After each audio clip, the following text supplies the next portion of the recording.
I say this not so much in terms of the last debate, because we've now concluded the debate. We move on to the next item, which is the consideration of the report on reservations and declarations to the European Charter of Local Self-Government. That is document CPL 21.5. I mentioned this item on our agenda earlier during my communication. I call upon the rapporteur, Mr. Cohen. You have 10 minutes. Thank you, Mr. President. Well, actually, this is a slightly different report on the reports that we have had this morning, but which is also related, because the report in itself, it's a state of effect of the situation that we have as regards the European Charter of Local Self-Government, which we all agree that this is a unique international instrument for strengthening democracy at the local level. The Congress is committed to supporting Member States in making more effective use of the Charter, and this report and recommendation, and also the resolution, are the first steps to strengthening its implementation. This is the first time that the Congress has reviewed the reservations and declarations made by states parties to the Charter, and I do not believe that this should be the last one. Traditionally, in international law, a reservation refers to a statement made by a state when it ratifies a treaty. However, when we look into the Charter, we see that in some of its articles, Member States are actually prompted to make certain statements. For example, in the Charter, 3 specific types of reservations or declarations are foreseen. 1. Under Article 12 of the Charter, it allows Member States to choose from which provisions it will be bound by. The possibility is that they can be bound with a minimum of 20 out of 30 paragraphs. So there is a selection process. Under Article 13 of the Charter, it allows Member States to restrict the categories of local authorities to which the Charter applies.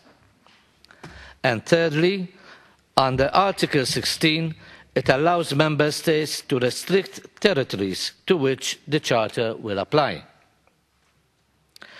As elected officials, we are all aware that local governance is not a static one. It develops and evolves over time. It is therefore normal, but also important, that Member States review their commitments under the Charter from time to time, to check that the reservations and declarations that they made at the time of ratification still apply. When I was asked to take up this report, I thought this was a good idea because in Malta, my country, we have had a recent and very positive experience of just such a review of the statements that we made when we ratified the Charter. In Malta, the Charter was ratified in 1993. This was the year when local government was established in Malta. 16 years later, that is in 2009, the Local Councils Act was amended. Fortunately, this was the result of the monitoring visit that took place in June last year. It was clear that some of the reservations that Malta had undertaken in 1993 were no longer necessary. In August last year, Malta notified the Treaty Office of the Council of Europe that it was lifting 4 important of its pending reservations. The current state of reservations to the Charter is actually not so bad. The Charter has a high ratification rate, which now includes 45 of the 47 member states of the Council of Europe. We are hoping the two remaining states, Monaco and San Marino, will come into the fold in the not-too-distant future. Together with this, there is a high accepting rate. You can see in our report that 94% of the provisions of the Charter have been accepted by the ratifying states. Nevertheless, there are currently 82 reservations, and it is possible that some of them are outdated and have been overtaken by developments in local governance, just like it happened in my country. This is why discussing the report today and why we want to keep the issue on the agenda. I believe that this is an important subject that our committee should continue to follow in the future. Follow-ups are very important. One of the priorities of the Council of Europe Secretary General this year was a critical review of the relevance and impact of the Council of Europe conventions. A working group was set up to this end with the Secretariat. Although we are still waiting for its conclusions to be made public, we already know that it identifies the European Charter of Local Self-Government as a key convention of the Council of Europe, which sets standards for effective local democracy throughout the European continent. The working group is also looking at the issue of reservations, and I believe that our work in this respect will be closely followed by those who are seeking to improve the impact of other Council of Europe treaties. Dear friends and colleagues, no one is going to do what we have to do. But we are fortunate because we have the tools. We have the Congress. We have the will. And so we have to act.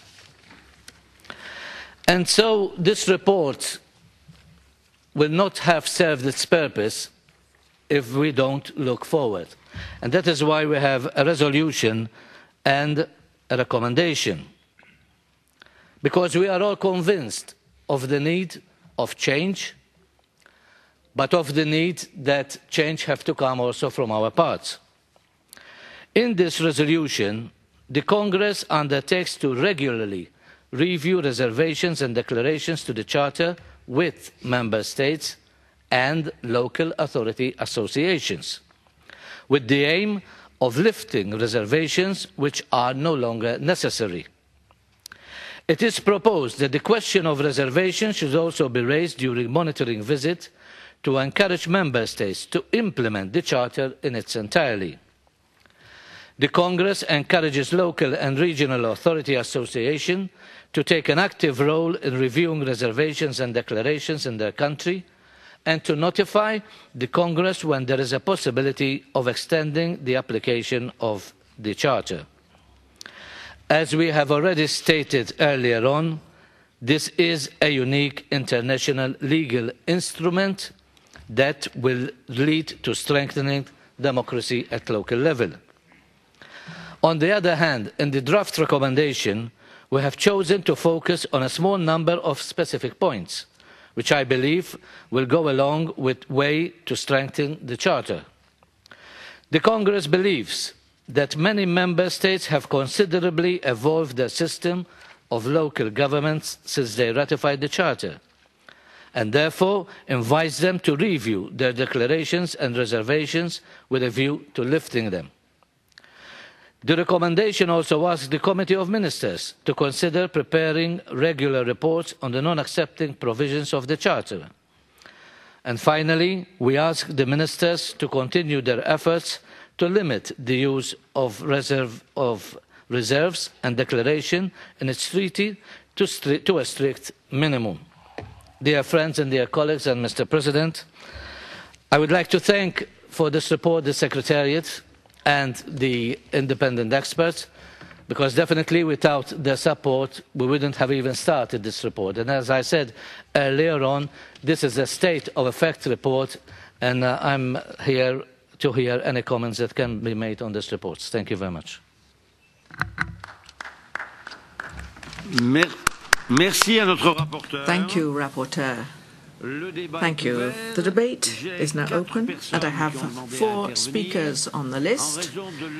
Because of the time, and because we spent a little bit longer than planned for the previous subject, I'd like to ask the 4 speakers to restrict their speaking time to 3 minutes each, so that we can conclude this morning's session on time. I'd like to give the floor to Mrs. Doganoglu. You have 3 minutes, madam. Then Mr. Emil Calota. Thank you, President. Dear colleagues, I would like to congratulate the rapporteur, Mr. Cohen, on this very comprehensive and intensive report on the European Charter and especially on the reservations. On this occasion, Turkey, we had the chance to review our position and all the reservations that that our country entered in the following articles. Just for a brief information, the European Charter of the Local Self-Government was signed by Turkey on 1988, and then at the end, after many years, by the approval of the Council of the Ministers, published on the official Gazette on 1992, and effective from the 1 April 1993. However, our country entered reservations on different articles. Just briefly, I would like to say that there are 9 different articles on the European local self-government, like the paragraph 6 of Article 4, paragraph 1 of Article 6, paragraph 3 of Article 7, paragraph 3 of Article 8, paragraph 4 of Article 9, paragraph 2 and 3 of Article 10, and finally Article 11. However, the new legislation passed since 2003 concerning the local governments within the framework of the public administration and reorganizations efforts were drafted taking into account the fundamental principles and standards laid down in the Charter. Thus, the local government legislation in Turkey was to a large extent harmonized with the Charter, and in this consent, a consideration of various reservations entered in the Charter leads to the following conclusions that there are 2 pages. I don't want to go through on these articles because already I gave these papers to the reporter, and then it has assessed that all these articles that I have informed now, nearly 4 reservations, that remains no legal obstacle to withdraw. So we are ready to withdraw all these articles from our country. However, I would like to say that this issue is of withdrawing the reservations, some of which require constitutional amendments, and has been discussed by the officials of the Ministry of Interior and of the Ministry of the Foreign Affairs, and it will be followed up by us, by the members of the Congress, to resolve the issue in the next future. Thank you. Merci, Madame Doganoglu. Emil Calota a la parole. Ensuite, Monsieur Lars O, Molin. Merci, Monsieur le Président. Thank you, President. Dear Mr. Cohen, dear colleagues, Mr. President.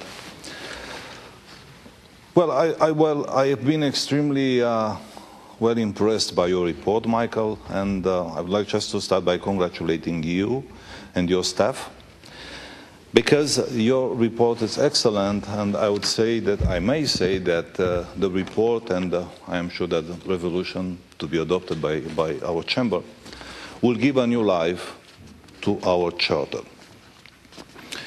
I have shared with you during my activity as rapporteur for Malta the experience of how instrumental might be our monitoring missions in the European countries. And I fully agree with what Michael Cohen told us, that the government in Malta has been well impressed by our activity as a Congress, and the new recognition of some articles of European Charter at the Maltese level are mostly due to our common activity here in the Congress.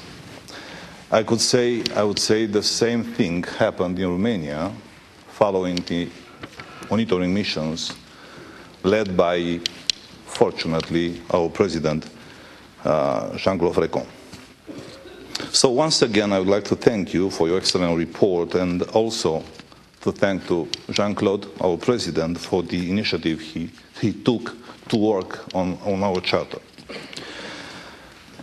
I would say that these documents connected to the next one on our agenda, and I will invite all of you just to follow with the same attention the report of Mr. BORSUS on the reception of the European Charter.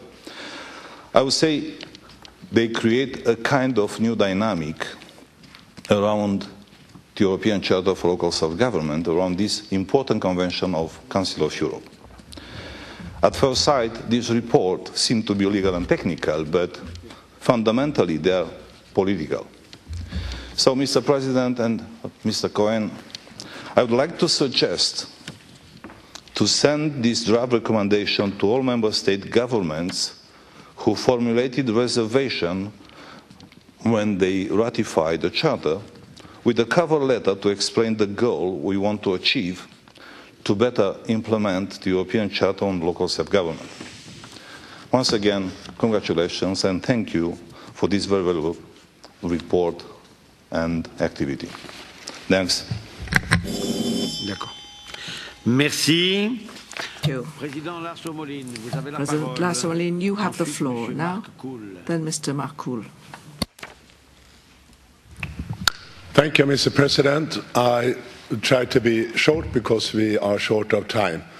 Mr. Cohen, I have a question which rather is a suggestion.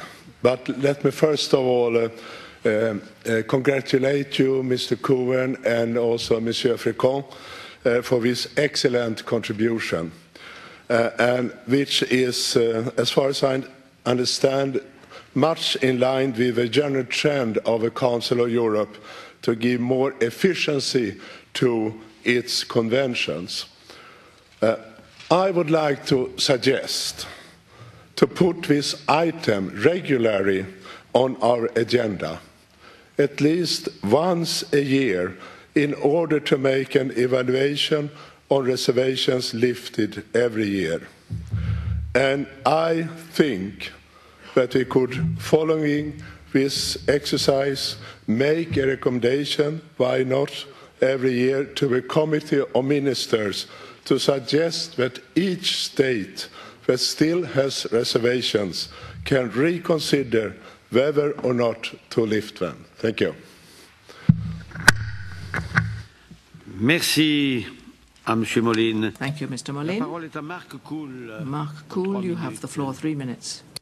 Débat pour Monsieur Borsus. Voilà. D'accord.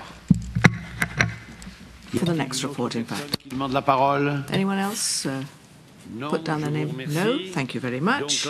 Thank you very much. So I would now like to give the floor to our rapporteur, Mr. Michael Cohen. You have the floor, sir. Thank you, Mr. President. Well, indeed, they are encouraging work, not and encouraging words, not to myself, but to the work of the Congress. And in fact, this is the whole issue. Hearing Madame Doganoglu from the Turkish delegation, which I must say made me very happy, because there seems to be changes, and when you see changes, especially from Turkey coming in this way, then we say that our members, they are doing their work, and that's the important thing, that when going back home, we will deliver what we have discussed over here. So it really makes a difference, and it really pays our efforts. As regards to my friend Calota, Obviously, what he didn't say is that he was the responsible person of the Congress to the delegation in Malta, and it is to his merit and the Secretariat that we have improved our situation. So it's the Maltese delegation that has to thank him and the Secretariat. But again, this is the spirit of our report. As regards the comment coming from Mr. Molin of the report being sent to the member states, and I have no difficulty, but it's up to you, Mr. President, and the Secretariat. And also, I think that whether it should be on the agenda or not, that's something which the President, together with the Secretariats, have to discuss. But I think it is important that we have follow-ups, and we keep on putting forward even these examples, because we should encourage. I mean, in our experience in Malta, we started from a negative approach. We brought the issue of what the government has decided on the executive secretaries, therefore talking about employees, and we raised the issue. But from that issue, then there was a discussion over here, and then the Congress appointed the delegation, and once the delegation was in Malta, took the opportunity to discuss these options. And so a lot of good intentions have come up. And this is what I would like to encourage other delegations. It is important that we promote not only our work, which we do here, but we promote the idea that member states can do better. Local authorities and local democracy can be in a better state. We don't have to wait for someone else to raise the issue, but we have to raise the issue ourselves. So in this context, Mr. President, I would like to thank all the speakers and once again the Secretariat and the independent experts. Thank you very much. Merci à notre rapporteur. Thank you. La discussion générale est close. The general debate is now La Commission a closed. présenté un rapport The de committee recommandation has proposed a draft de résolution. recommendation and resolution. You've got the document CPL 21.5. No amendments have been tabled. We can start with the draft resolution, therefore. So if you could take your voting devices again, we will vote on the draft resolution. The vote is now open.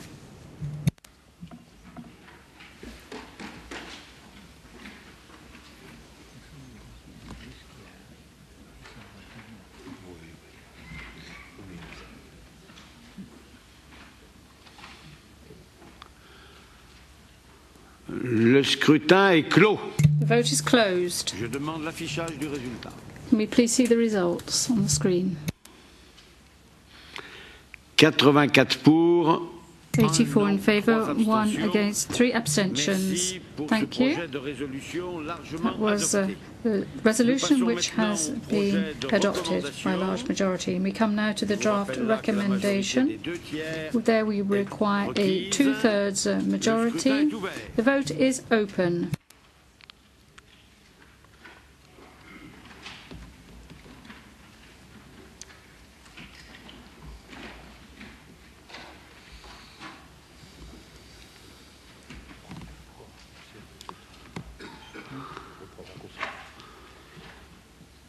Le scrutin est clos. The vote is closed. Je demande l'affichage du résultat. Can we see the results? 77 pour. 77 for, 3 against, 6 abstentions. The recommendation is also approved. Merci. Thank you. So thank you for those two texts. I didn't wish to comment during the debate, but I would like to say a few words now because it was at my initiative, in fact, that this report was carried out. I do fully appreciate the consequences of it, and if I can give my opinion on what Mr. Molin said earlier, indeed, I think the monitoring committee or the government's committee ought to see how this all pans out. The monitoring reports, I remind you, are also produced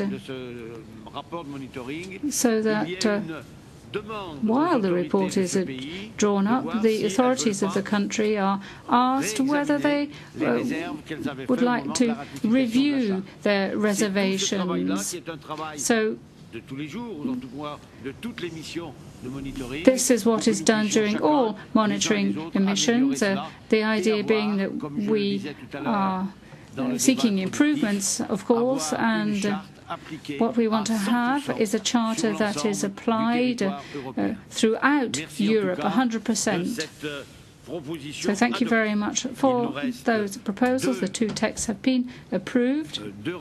We have two reports remaining for this morning, so we're on time. We have the European Charter of Local Self-Government in Domestic Law, first of all. The rapporteur for this is Willy BORSUS, and I give him the floor straight away. He has 10 minutes. Voilà, merci, Monsieur le Président. Thank you very much indeed, President. Colleagues, I think this follows on very nicely from the previous report, this item on our agenda. It is my honour, in fact, to present a report on the reception or incorporation of the European Charter of Local Self-Government in the domestic law of each of our member states. So it's a technical subject, a complex subject sometimes, and obviously a legal issue. But I think there are a certain number of political implications involved, and I would not like us, therefore, to feel discouraged in the face of the technical nature of this item, in that we are talking about one of the most important instruments, and in fact the only legally binding instrument that exists in this field at European level. And we are touching upon an issue here, Mr. President, that goes right to the heart of our activities that have to do with the Charter. The reception of international treaties in the domestic law, domestic legislation of respective countries is rarely as straightforward as one might like. Very often there is the principles and then there's the translation of a text into domestic legislation. Very often there's many a slip twixt cup and lip. And of course that also applies to the Charter. But there's another example I could refer to, and what an example, that is the European Human Rights Convention and its reception or incorporation into domestic law. That is an ongoing process and has been over the last 50 years. But it is only recently that a certain number of our member states have finally come round to the adoption of laws or acts on human rights with a view to bringing their own legislation, human rights legislation, into line with the requirements of the Convention.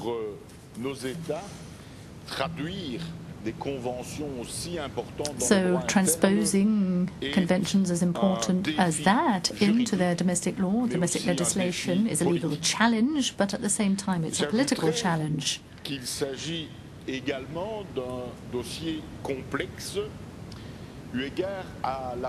So the issue, I think, is a complex one, not least because of the complex nature of our legal systems and the wide diversity of such legal systems. A report was drawn up, a survey was carried out in 1998. My country, Belgium, in fact, wasn't included in that survey at the time because my country only ratified the Charter in 2004, almost 2 decades after its signature of that same text. So our experience when it comes to application of the Charter in Belgium is relatively recent, even though, like many other countries, we have long experience when it comes to the incorporation of international treaties into domestic law. But of course, we're faced with a further legal complexity in that we have the federal level and the federated entities that are situated on a similar footing as a federation, so that gives rise to rather complex legal arrangements. But I think the issue of reception of the Charter in our national legal systems isn't limited to a choice between two systems, the monistic system or the dualistic system. Direct reception or direct applicability of the provisions of the Charter, or indirect applicability of the provisions of the Charter in domestic law. We have differing legal histories, political histories, and our legal and political structures reflect that history. So I think it would be wrong to imagine that the replies given to a questionnaire could, irrespective of the quality of that questionnaire or the work involved in it, that they could reflect the complexity or the wide degree of diversity that exists from one country to another when it comes to transposition of international law. Such a questionnaire could, or replies to a questionnaire could not do that. Now, you will have seen that there is no recommendation that we have addressed directly to the Committee of Ministers, and that is a deliberate choice on our part. And as I see it, that is a wise choice, and I think that intimately bound up with the nature of the issue dealt with in this report. We have chosen not to address ourselves directly to the Committee of Ministers, with a view to expressing recommendations as to how countries should organize their legal systems, their administrative systems. As far as we are concerned, reception of the Charter is something that has to be analysed in terms of the content of provisions in the Charter, and I think there we need to be very frank, very honest. I think the Charter is a result of the age in which is drawn up. If I think, for example, of Article 9.6, it is stated that local authorities should be consulted in an appropriate manner and in good time. End of quotation. So what is exactly an appropriate manner and what is in good time in different situations? So I think certain provisions within the Charter are relatively vague.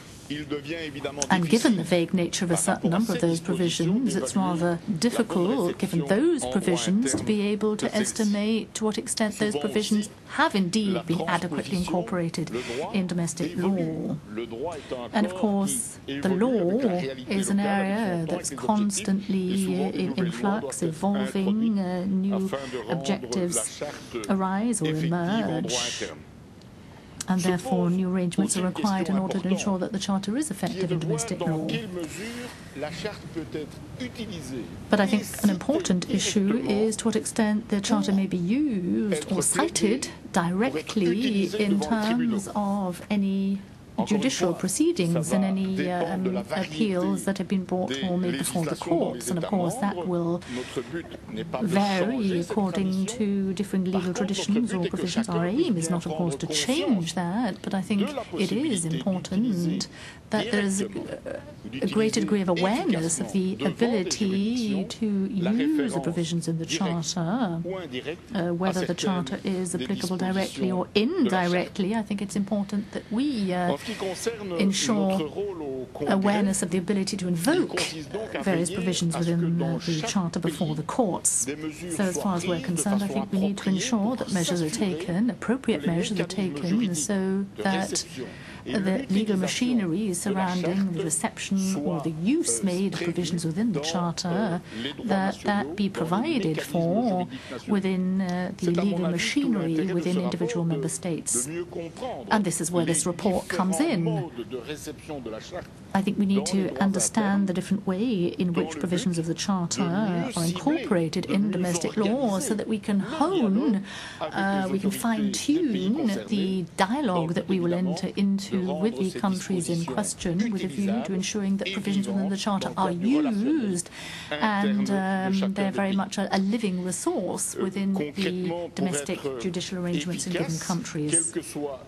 I think in order to be effective, irrespective of the way in which the provisions are incorporated, I think we need to remind countries that they have signed up to respecting both the letter and the spirit of provisions within the Charter.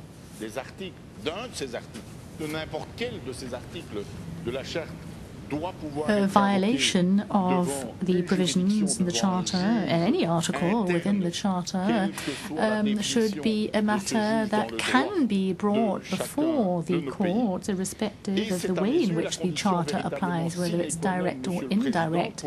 But for that to happen, there is one indispensable condition that has to apply if articles are to be invoked before the courts, if the Charter is to be an instrument that can be used by our local authorities.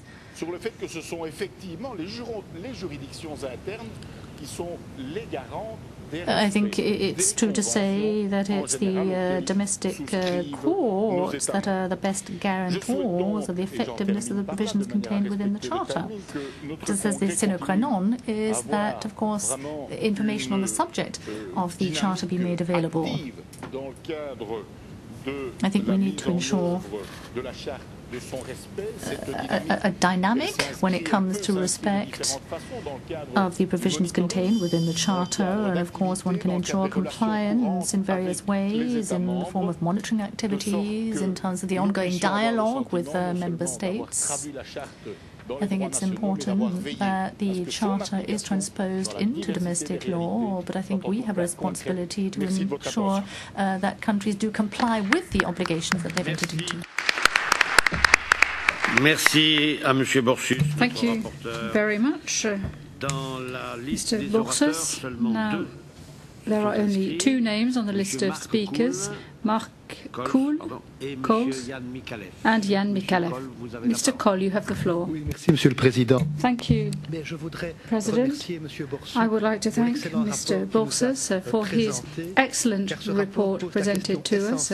This report has to do with the legal implementation of an international instrument in our legal systems, and it is transposable like the most international conventions. Now, my question is a practical question. It has to do with the implementation of points of the resolution that invite associations of local authorities to assess the reception of the Charter in their law, domestic law. I think it's a concrete measure. It could be effective, and I think it would make the political work of the Congress easier if the methodology is taken up, and parallel to monitoring missions would enable us to check implementation of the Charter. So how do you intend to ensure the implementation of point 8 of the resolution? La réponse est très directe. Thank you. Direct reply, perhaps, from the rapporteur. Would you like to answer that straight away? Later. I give the floor to Mr. Micallef. Thank you, President Fracon. Well, basically, I've seen the report, and I would like to go into the preamble of this report. Basically, how we started with this evolution of the European Charter for Local Self-Government, trying obviously to lay down the principles of democratic local self-government within the sphere of government in each member state. And I think that the evolution has been going on since we have first ratified, the first member state to ratify this European Charter, until today, I would say, because the evolution has not been only in respect of the number of member states who would ratify the European Charter. I think we have a good number, and I still urge, coming from a small country, the two remaining small countries to ratify, our friends from Monaco and San Marino. I've worked for that many times, and I still think that it is possible for a small country to ratify the European Charter. But coming to the crux of this, this is, I think, an evolution which, as the rapporteur has said, is a challenge to each and every ratifying member state. I think we have a long way to go, and even if we are endorsing this unanimously, I cannot see that the member states will start acting on it as from tomorrow. We have a long way to go, and we have much work to do. But I believe that this Congress has the stamina to do it. And the stamina of this Congress depends obviously on the stamina of the members who are ready to support not only the rapporteur, but the presidency of the Congress, whether it's a local chamber or the Congress as a whole, to try and put this into action. When we are coming now to the gist of it, the reflection of the European Charter in domestic law. We monitor the state of local and regional democracy in each member state, and we conclude a report in this respect. And I think that in those reports we fail to mention many times the state of the European Charter in terms of national laws. That is, its enforceability by the local courts in relation to the principles enshrined in the Charter. I feel that many countries do not give the document, the Charter itself, a legal basis. And therefore, it is a reference document, a guideline document, but it is not an enforceable document. It has its political pressures upon national governments, but it does not have a legal implication. Few countries have put the provisions and the principles of the European Charter into their local legislation. But many are reflecting just some parts of the European Charter into their legislation.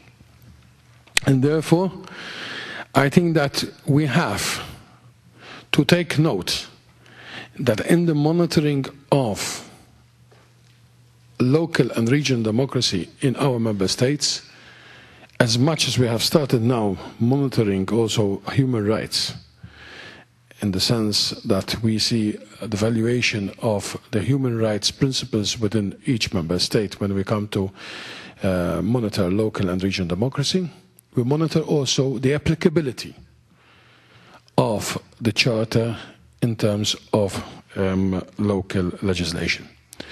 This is my proposal. I don't know, obviously, the opinion of the rapporteur. I know the rapporteur quite well, and I see him nodding, so I believe that he is in agreement, but I await his comments in this respect.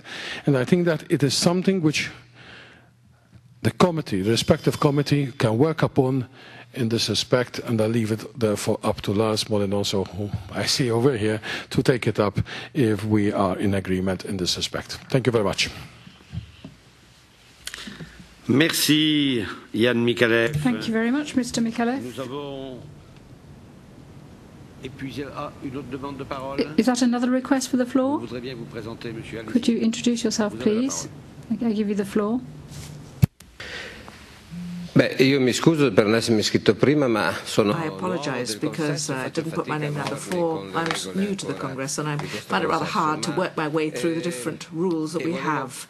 So this is a more general subject, I think, which should... Have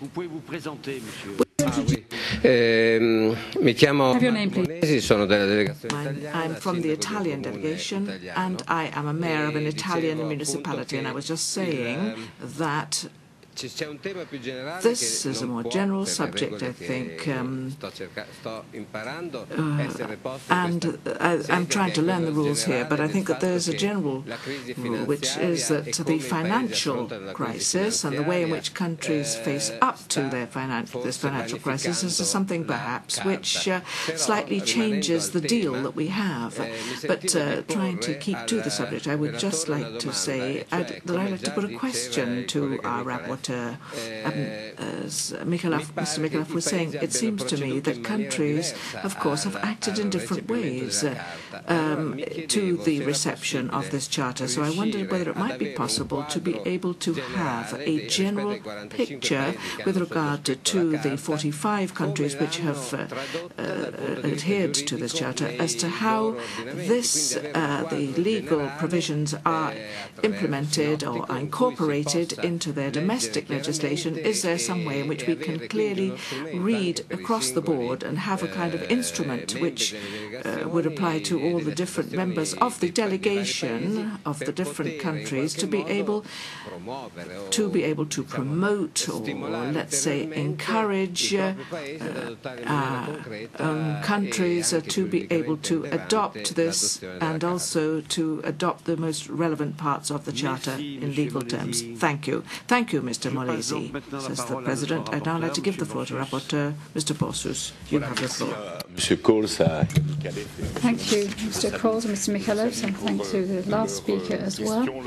Thank you for your questions and your contributions. I will try and answer them in order.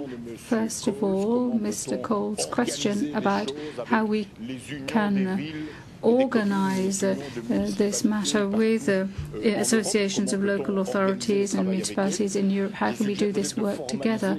Well, I think we would need some kind of a formal procedure to make sure that it works properly. I think we would need to have some consistent system. A questionnaire could be sent out to the associations of local authorities. We could use that to pinpoint the aspects that we want to deal with them, and then there could be direct contacts, there could be seminars and other contacts with the local authorities. Secondly, following on from what Mr. Marc Cools said, I think that Mr. Micallef's question and comment is very relevant as well. The Charter and the overall situation, in fact, in which the Charter finds itself has changed in time, has evolved. It's not just a case of transposing principles in domestic law and not having put them into practice, concrete practice. It's not just a case of transposing principles without actually making it possible for those provisions to be implemented, for those to be resorted to. The local authorities need to have recourse to them if the situation is at variance with the Charter. And as Mr. Micallef said, we do need to continue to exert political pressure. We need to do more convincing. We need to step up our contacts so that indeed the Charter is transposed in domestic law, so that it is effective and so that there are mechanisms for implementing the Charter, and so that the provisions can be invoked before the courts as well. I come to your question, Mr. Monesi. Now, what we did was this. We sent out questionnaires to the respective states.